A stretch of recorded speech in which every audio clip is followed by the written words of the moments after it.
ওরে সম্মত রে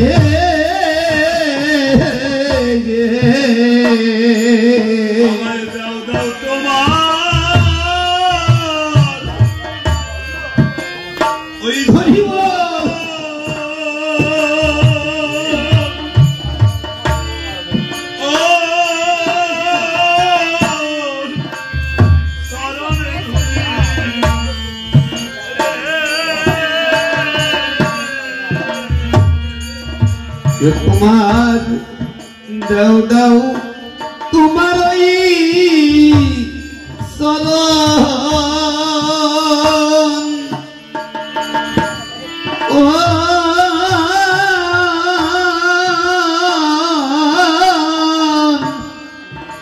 চরণে ধুলি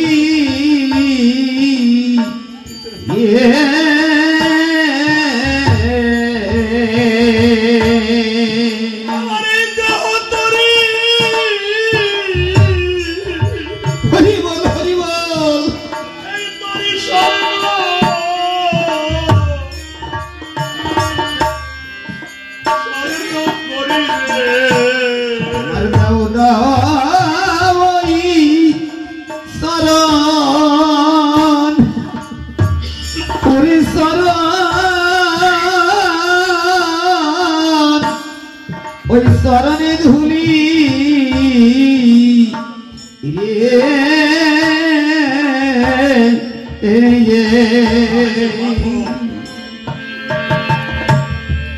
মাধবের নয়নের বাড়ি ছেড়ে দিয়েছে আর বলছে প্রভু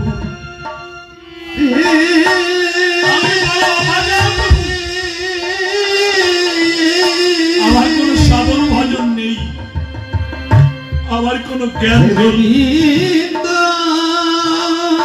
আমার কোন বিবেক নেই, আমার কোন বুদ্ধি নেই, আমি বুদ্ধিহীন। আমার এই অচলকে তুমি চালিয়ে নাও প্রভু। গোবিন্দ রে চরণ ধুলি কৃপা করে আমার এদিকে প্রভু শ্রীরাম মাধবকে কৃপা করে নিমেষের মধ্যে ওখান থেকে চলে গেছে। যে একবার প্রভুর কৃপা পায় তার আর কোন এই পার্থিব জগতের মায়া মমতার আশা থাকে না, তার অষ্টপাশের ভয় থাকে না।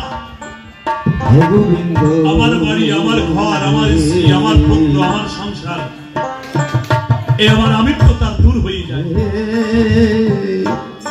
মাধব আজকে জ্ঞান শূন্য হয়ে গেছে, যাকে পাচ্ছে তাকে জড়িয়ে পড়ছে আর বলছে তোমরা কি বলতে পারো কোন পথ দিয়ে আমার প্রভু রামচন্দ্র গেছে? যে পথ দিয়ে গেছে সেই পথের চরণ ধুলি আমি আমার এই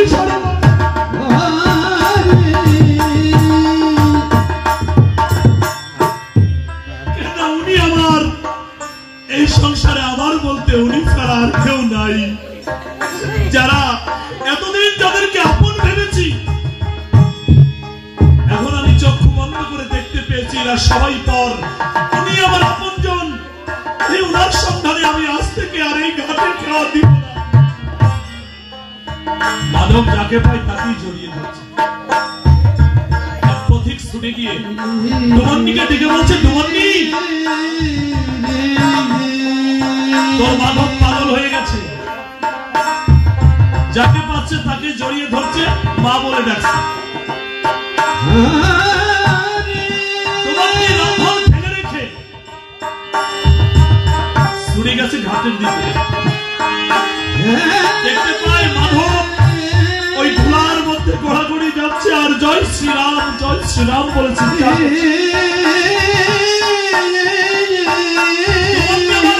পতিকে বক্ষে জড়িয়ে ধরে বলছে, প্রভু গোবিন্দ তুমি কিসের ভাবে ধুলার মধ্যে ঘোরাঘুরি যাও? দেখে বলছে, মা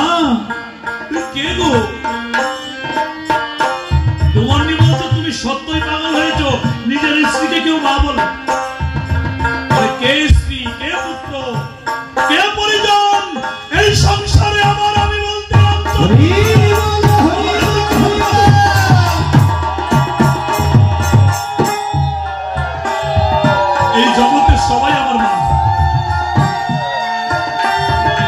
তোমান্নি যখন মাধবকে জড়িয়ে ধরেছে, তোমান্নির ভাবটাও মাধবের মতো হয়ে গেছে। কেননা প্রভুর পরশ যে পেয়েছে তার পরশ যদি কেউ পায় সেও ধন্য হয়। এবার তোমান্নিও বলছে এই সংসারে কেউ কারো নয়, একমাত্র রামচরণ ছাড়া গতি নাই। ভয়ে কাঁধে কাঁধ মিলিয়ে রাম নাম জপ করতে করতে মায়ার সংসার থেকে মুক্তি নিয়ে পরম ধামের উদ্দেশ্যে যাত্রা করল। এদিকে আমার প্রভু শ্রীরাম সিদ্ধাশ্রমে পৌঁছে গেল। মুনিগণ নয়ন মেলে তাকিয়ে আছে, এক নয়নে তাকিয়ে আছে। কেননা যে রূপ দর্শনের যে তারা করছে এই রূপের কোন তুলনাই হয় না। নয়ন যদি একবার মুদিয়া পুনরায় দেখা না যায়, এই জন্য পলকহীন অবস্থায় তাকিয়ে আছে। রামচন্দ্র সবাইকে বলছে আপনারা কৃপা করে আমার দিকে না তাকিয়ে নিজেদের কর্ম করুন, আপনারা যজ্ঞ আরম্ভ করুন। আমি কথা দিচ্ছি এই যজ্ঞ স্থান রক্ষা করার দায়িত্ব আমার। মুনিগণ সকলে মিলিত হয়ে যজ্ঞ আরম্ভ করেছে। যজ্ঞ যখন অগ্নি জেলে দিয়েছে, দাও দাও করে অগ্নি জেলে উঠেছে। যজ্ঞের ধোঁয়া যখন উত্তরাকাশে ধাবিত হয়েছে, মারিচ রাক্ষসের এক সেনা গিয়ে মারিচকে বলছে মহারাজ মুনিগণ আবার যজ্ঞ আরম্ভ করেছে। মারিচ তার ভাই মরিচ রাক্ষসকে বলল মরিচ 1,00,000 সেনা নিয়ে যাও ওই সিদ্ধাশ্রমে, যজ্ঞ কুণ্ডু বন্ধ করো। যদি না শোনে তাহলে হাজার হাজার কলসি রুধির নিয়ে যাও, ঢেলে দিবে। অপবিত্র বস্তু ঢেলে দিলে যজ্ঞ এমনিতেই বন্ধ হয়ে যাবে। তারা হাজার হাজার কলসি রুধির, এই রুধির কলসি পরিপূর্ণ করে নিয়ে 1,00,000 সেনা নিয়ে মরিচ রাক্ষস যজ্ঞস্থলে এসে দাঁড়িয়ে মরিচ রাক্ষস স্বয়ং বলছে মুনিগণ এই যজ্ঞ আরম্ভ করার অনুমতি কে দিল? এত বড় স্পর্ধা কার? শ্রীরামচন্দ্র বলছে অযোধ্যার রাজা দশরথের জ্যেষ্ঠ পুত্র, নাম ধরেছি আমি শ্রীরামচন্দ্র, আর আমার দক্ষিণে দাঁড়িয়ে আছে আমার অনুজ লক্ষ্মণ।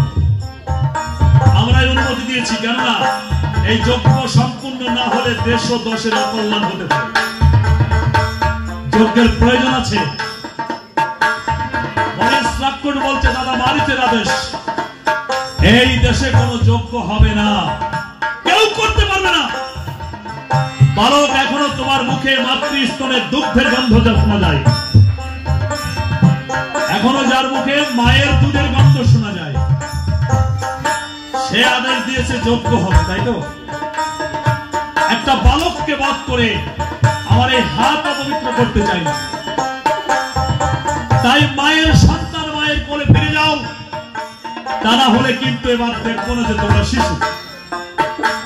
লক্ষ্মণ বলছে বড় কথা না বলে যদি সম্ভব হয় যজ্ঞ বন্ধ করে দেখো। মরিচ রাক্ষণ বলছে ঠিক আছে, 1,00,000 সেনা রুধির ফেলে দাও যজ্ঞ কুণ্ডের মধ্যে। যখন আদেশ দিয়েছে ও রামের পদভারে ধরণী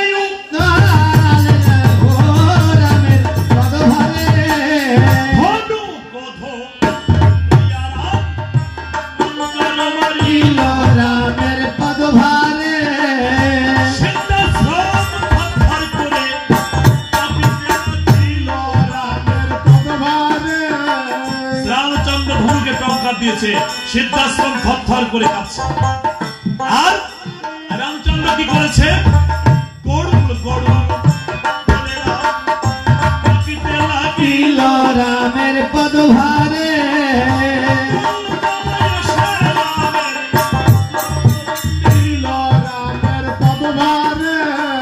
গরুদেব ছুটে এসে বলছে হে প্রভু শ্রীরাম, আমাকে ডেকেছেন?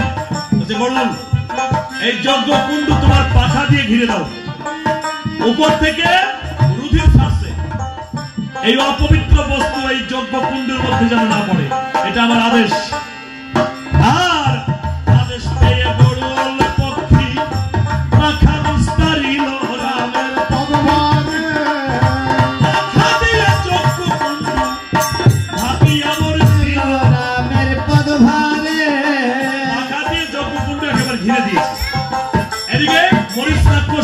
রাক্ষসেরা তারা কি করেছে? নদী ঢালছে, কিন্তু পড়ছে কোথায়? গরুর পক্ষীর পাখার উপরে। অপবিত্র বস্তু কুণ্ডের মধ্যে যাচ্ছে না, আর যজ্ঞ সুন্দরভাবে চলছে। মরিচ রাক্ষস বলছে, রাম, তোমার স্পর্ধা থেকে ভুলে যাচ্ছি যে এত স্পর্ধা তুমি পাও কি করে? একজন রাক্ষসের সঙ্গে যুদ্ধ করতে চাও?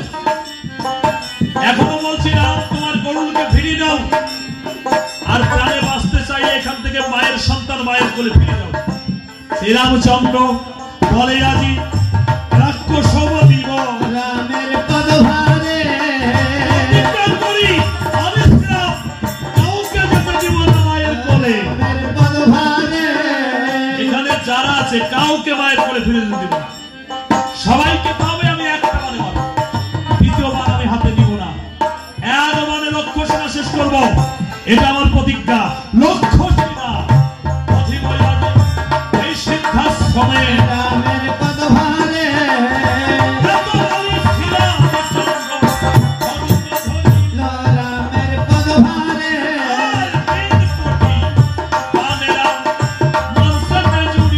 রামের পদভারে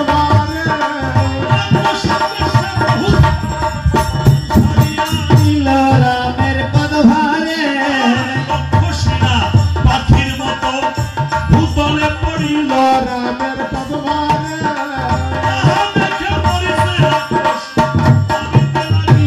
রামের পদভারে পাখির মতো পড়ে গেছে একেবারে, শুধু একা মরিচ রাক্ষস জীবিত।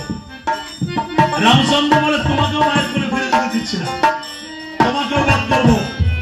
আর ধনুকে ওই শিব বানরাম যোজনা করিয়া রামের পদভারে ওই শিব বানে মরিচ রাক্ষসের পক্ষেতে ছাড়িল।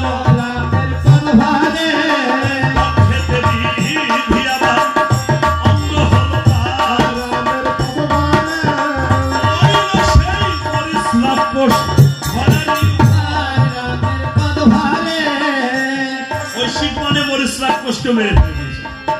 এবারে দুধ গিয়ে রাজা মারিচকে সংবাদ দিয়েছে, মহারাজ লক্ষ্যসেনা শুদ্ধ, আপনার ভাই মরিচকেও মেরে ফেলেছে। কে মেরেছে? অযোধ্যার রাজা দশরথের জ্যেষ্ঠ পুত্র রামচন্দ্র। যে কি এত বড় স্পর্ধা! স্বয়ং নিজে যাব যুদ্ধ করতে, মরিচ রাক্ষস এবার আমি স্থলেই আসি। রামের পদভারে সর্বক্ষে দাঁড়ালো। রামের পদভারে মারিচ রাক্ষস এসে রামচন্দ্রের সম্মুখে দাঁড়িয়েছে, বলছে, রাম, অনেক বীরত্ব দেখিয়েছে, আমার ভাইকেও মেরেছে, এবার তোমার সমাধি আমি এখানেই দিয়ে যাবো, তোমাকেও আমি বাদ করে ফেলবো। রামচন্দ্র মৃদু মৃদু হাসছে। এদিকে ৩৩ কোটি দেবতা ভাবিতে লাগিল, রামের পদভারে হায় হায় হায় হায়, এ কি আজি ঘটিতে লাগিল। রামের পদভারে দেবতাগণ চিন্তিত, হাই হাই করছে। কেন করছে?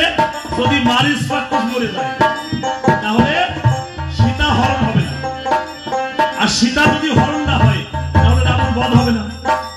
রাবণ বধ না হলে দেবতাগণ তাদের রাজ্য ফিরে পাবে না। সবারই চিন্তা। ব্রহ্মাদেবের কাছে সকল দেবতা এসে বলছে, হে প্রভু, স্বয়ং প্রভুর সম্মুখে মারিচ রাক্ষস দাঁড়িয়ে আছে, আমার মনে হয় প্রভু রামচন্দ্র ধনুবান ধরলো ধরল। রামচন্দ্র যদি একবার ধনুকে বান যোজনা করে, সেই বান কিন্তু ফিরিয়ে দেয় না। তার মানে এখানেই মারিচের শেষ দিন এসে গেছে, মরে যাবে সে। তাহলে মারিচকে বাঁচাতে হবে আমাদের। তখন ব্রহ্মদেব বলল, ইন্দ্রদেব, তুমি মক্ষিকা রূপ ধরে মারিচ রাক্ষসের কর্ণ নিয়ে গিয়ে তাদেরকে জানাও যে এ সামান্য রাম নয়, ইনি হলো সেই গোলক বিহারী হরি, ইনি সেই মহাবিষ্ণু। যদি বাঁচতে চাও তুমি অতীব শীঘ্র এই রাজ্য ত্যাগ করে লঙ্কায় পাড়ি দাও, তা না হলে তোমার প্রাণ চলে যাবে। আর আদেশ পেয়ে এই ইন্দ্রদেব মক্ষিকা রূপে হরিল ছুটিয়া রামের পদভারে মারিচ রাক্ষসের কর্ণমূলে প্রবেশ করিল। রামের পদভারে মারিচ রাক্ষসের কর্ণের মধ্যে ঢুকে বলছে, মারিচ, সাবধান হয়ে যাও, এ সামান্য বালক নয়, এ অযোধ্যার রাজা দশরথের পুত্র নয়, তো ইনি সেই মহাবিষ্ণু যদি বাঁচতে চাও তাহলে এই মুহূর্তে এই স্থান ত্যাগ করে লঙ্কায় পাঠিয়ে দাও, তা না হলে কিন্তু তোমার প্রাণটা চলে যাবে। আর এমনি কথা মারি অন্তরে জানিল রামের পদভারে সঙ্গে সঙ্গে রফল হয়ে মারি পালাতে লাগিল। রামের পদভারে শ্রীরামচন্দ্র ধনুক ধরিল রামের পদভারে রামের পদভারে রামের পদভারে রামের পদভারে একটা বান দিয়ে মারিসলাক কোষের দক্ষিণ বাহু অর্থাৎ ডান হস্ত, এই হস্ত কেটে দিল, কিন্তু অঙ্গহীন অবস্থায় আর অঙ্গহীন হয়ে মারিস পালাতে লাগিল। রামের পদভারে হয়ে লঙ্কায় গিয়ে প্রাণ রক্ষা করিল। রামের পদভারে কীর্তিবাস বন্দিত ভাগ্যের অমৃত হইল। রামের পদভারে লক্ষ সেনাবাদ হল সবে মিলে হরি হরি। রামের পদভারে আরে হো রামের পদভারে রামচন্দ্র মরিস রাক্ষসকে বধ করলো আর মারিস রাক্ষসের দক্ষিণ হস্ত কেটে নিল। মারিস রাক্ষস প্রাণ বাঁচাতে সাগর পার হয়ে লঙ্কায় গিয়ে পাড়ি দিল। এদিকে যজ্ঞ সুসম্পন্ন হয়ে গেছে, দেশ ও বাসের কল্যাণ হয়ে গেছে, সকলের মনে আনন্দিত। এবার রামচন্দ্রকে বিশ্বামিত্র নিজের কুঠিরে নিয়ে গেল বিশ্রাম দিয়ে। এদিকে দেবতাদের আদেশে পরশুরাম ঘরের ধনুর্বাণ নিয়ে মিথিলার দ্বারে এসে দাঁড়িয়ে আছে। বলি রাজা জনক, তুমি কি কুঠিরে আছো? রাজা জনক বেরিয়ে এসে দেখতে পায় পরশুরাম চরণে লুটিয়ে পড়েছে। এই অবাগার দ্বারে এসেছেন তো? পরশুরাম বলছে, রাজা জনক, আমি আমার জন্য আসি নাই, দেবতাদের জন্য এসেছি। দেবতারা সকলে পান করেছে এই হরের ধনুর্বাণ, এইটাই যে গুণ দিতে পারবেন তার সঙ্গেই তোমার কন্যা সীতাকে বিবাহ দিতে হবে। এটা দেবতাদের ভালোবাসা, তাই এটা তুমি গ্রহণ করো। রাজা জনক হরের ধনুর্বাণ গ্রহণ করলেন, পরশুরাম চলে গেল। রাজা জনক উনি ঘোষণা দিলেন যে আমার কন্যা দেবী সীতার বিবাহ স্বয়ংবরের আয়োজন করব। হরের ধনুকে যিনি গুণ দিতে পারবেন ওনার সঙ্গেই আমি আমার কন্যাকে সমর্পণ করব। হাজার হাজার রাজাদের পুত্রগণ ওই নিমন্ত্রণ পেয়ে মিথিলার উদ্দেশ্যে যাত্রা করেছে। এদিকে রাজা জনক দূত পাঠিয়েছে কোথায়? সিদ্ধাশ্রমে মুনিদেরকে নিমন্ত্রণ করব।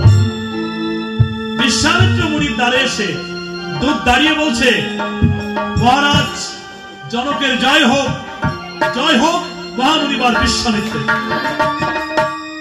বিশ্বামিত্র মুনি বেরিয়ে এসেছে, কে? আমি রাজা জনকের দূত। কি সংবাদ এনেছ? রাজা জনকের কন্যা দেবী সীতার বিবাহে আপনাকে সবান্ধবে নিমন্ত্রণ করতে এসেছি, আপনি কৃপা করে নিমন্ত্রণ গ্রহণ করুন।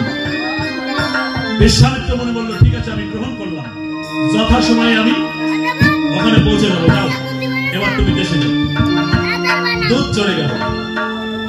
বিশ্বামিত্র মুনি মনে মনে চিন্তা করে, রাম জানকীর মিলনের সময় আগত, এখানে রামচন্দ্রকে মিথিলায় নিয়ে যেতে হবে। রামচন্দ্রের কুঠিরে প্রবেশ করে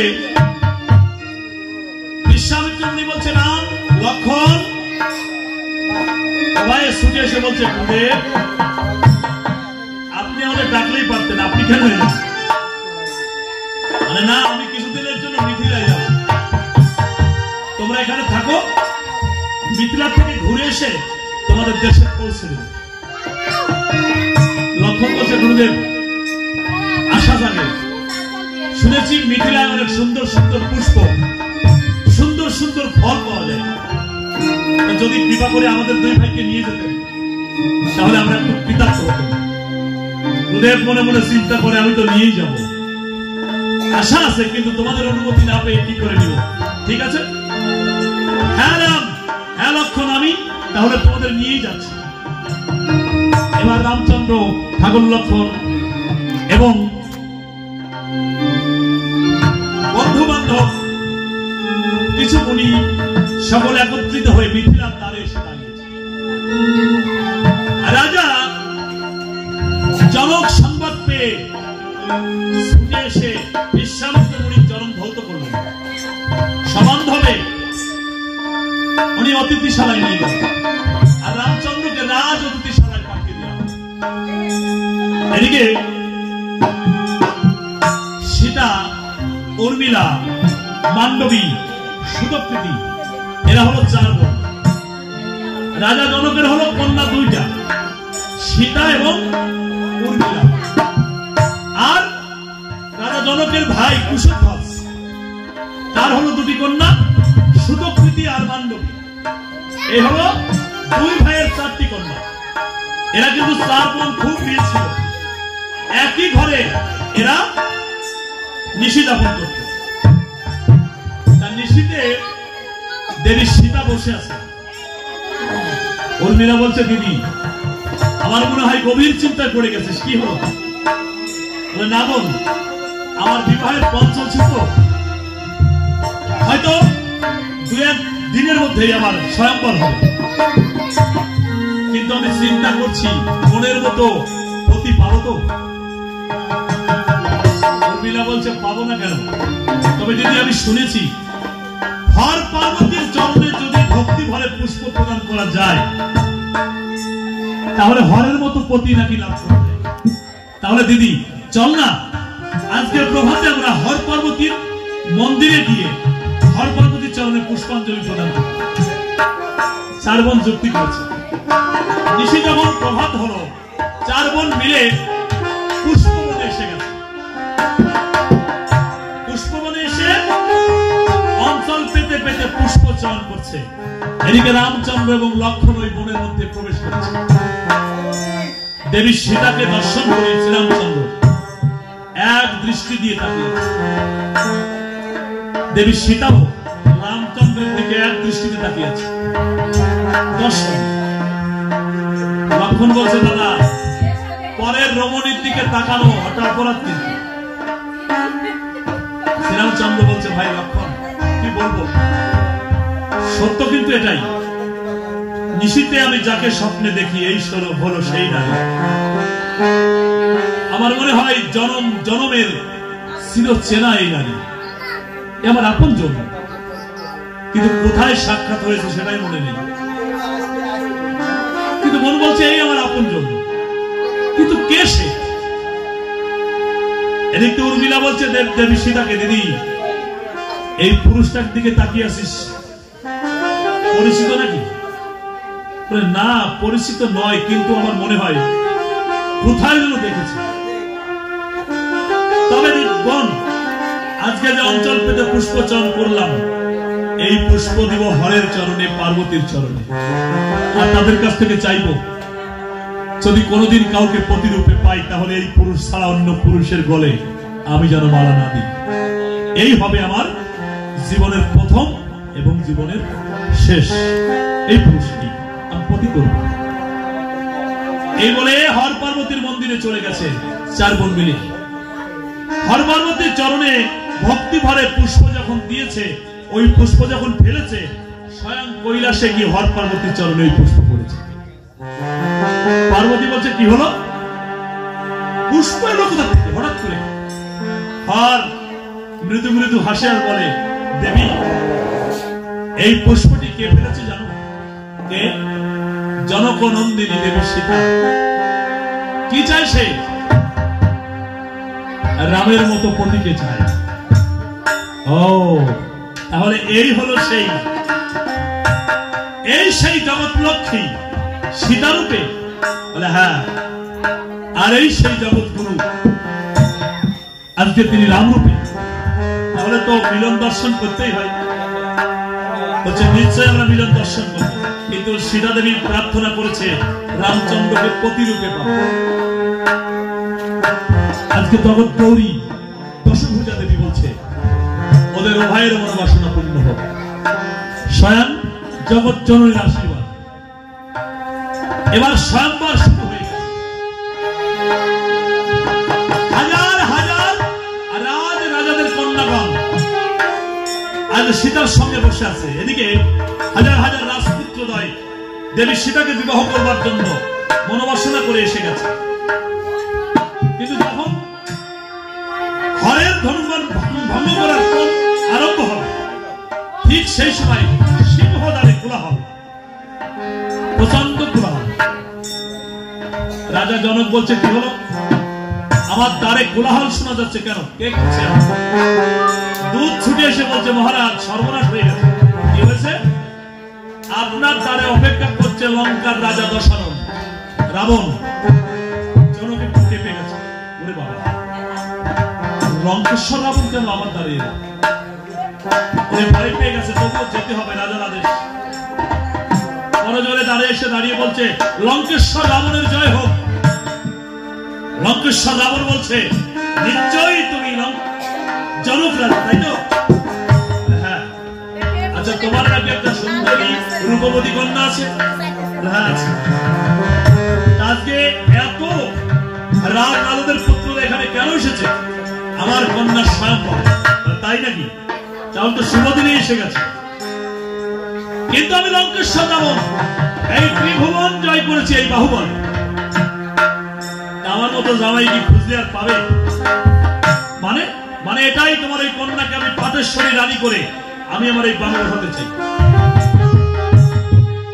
রাজা জনক চিন্তা করে যদি রেগে যায় তাহলে বিপদ হবে। মৃদু ভাষে বলছে, ভালোই তো, তবে মহারাজ আমি যে একটা পণ করেছি, ঘরের ধনুর্বাণ যিনি ভঙ্গ করতে পারবে ওনার সঙ্গেই আমি আমার কন্যাকে বিবাহ দেব। বিবাহ করে যদি আপনি একটু চেষ্টা করেন। লঙ্কেশ্বর বলছে,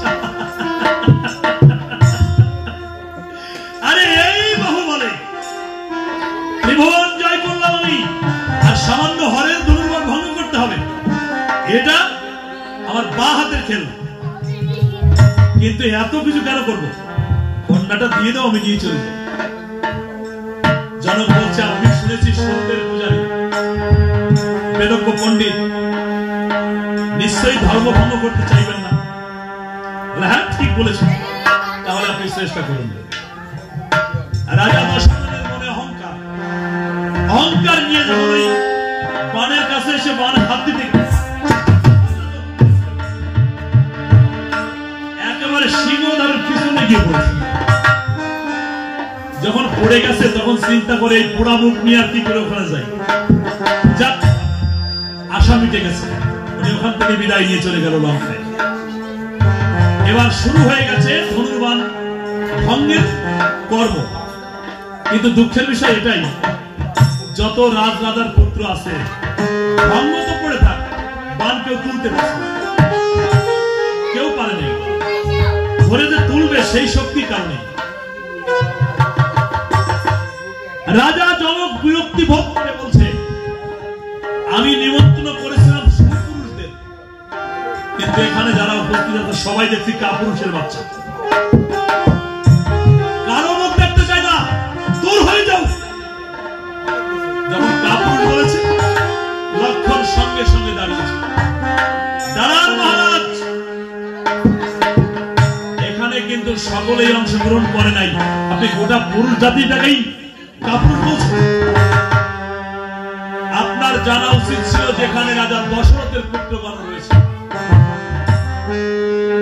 আপনার ওই বান আমি ভঙ্গ করে দেখাচ্ছি। সবাই মৃদু মৃদু হাসে, যে এত বড় বড় বীর পারলো না, একটা বালক বলে বান ভঙ্গ করবে। লক্ষণ বলতে, সাবধান, কেউ উপহাস করবেন না, তা না হলে বিপদ আসবে। কিন্তু আমি করে দেখাচ্ছি। লক্ষণ যখন এগিয়ে যাচ্ছে, গুরুদেব তখন চিন্তা করে, লক্ষণ যদি ধনুর্বাণ ভঙ্গ করে তাহলে দেবী সীতার বিবাহ কিন্তু লক্ষণের সঙ্গে হয়ে যায়। তাই গুরুদেব দাঁড়িয়ে বলছে, দাও লক্ষণ, এমন ভুল কেন করছে? লক্ষণ বলছে, ভুল করছি আমি গুরুদেব, আমাকে কাপুরুষ বলেছে। তাহলে বেদ বলেছে, তুমি তো কাপুরুষ, যেখানে তোমার জ্যেষ্ঠ ভ্রাতা উপস্থিত তুমি সেখানে নিজে বীরত্ব দেখাতে চাও, এটা কি ঠিক? লক্ষণ বলছে গুরুদেব আমার ভুল হয়ে গেছে, আমি ক্রোধে ভুলে গিয়েছিলাম যে আমার সঙ্গে আমার দাদা রয়েছে। যথাজ্ঞা গুরুদেব, আপনি বলুন আমি কি করবো? যাও আসন গ্রহণ করো। লক্ষণ গিয়ে আসন বসে গেল। এবার গুরুদেব আদেশ করলেন, রাম উঠে এসো।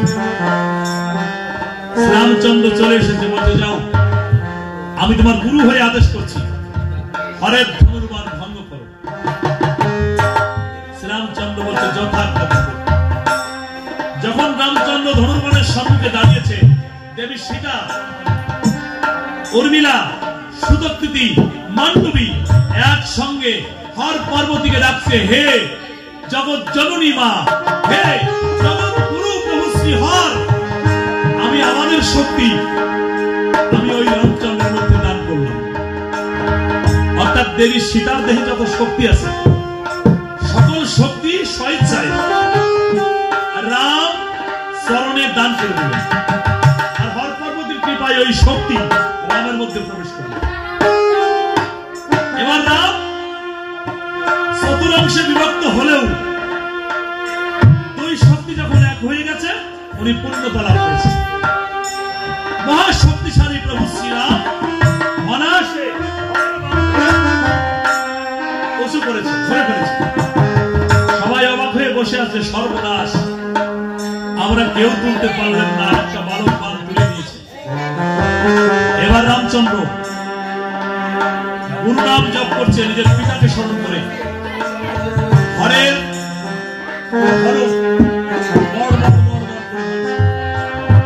ভেঙে যখন ভূতলে ফেলে দিয়েছে, শুরু হয়ে গেছে।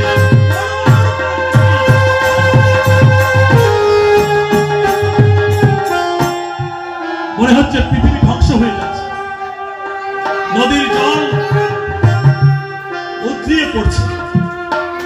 মণি ঠাকুর পরশুরাম, উনি নদীর কূলে ধ্যান ছিল, হঠাৎ থেকে নদীর জল ঊর্ধ্ব দিকে ধাবিত হয়েছে। উনি ধ্যান থেকে দেখতে পায় যে হরের ধনুর্বাণ ভঙ্গ হয়ে যায়। উনি ছুটি এসে নিমেষের মধ্যে মিথিলার দ্বারে এসে বলছে, আমার গুরুদেবের বাণ কে ভঙ্গ করেছে? যে ভঙ্গ করেছে আমি প্রতিজ্ঞা করছি তাকে বধ না করে এখান থেকে যাব। শ্রীরামচন্দ্র বলছে, আমি করেছি, তাহলে কি আপনি আমাকে বধ করবেন? পরশুরাম বলছে, তুমি কে?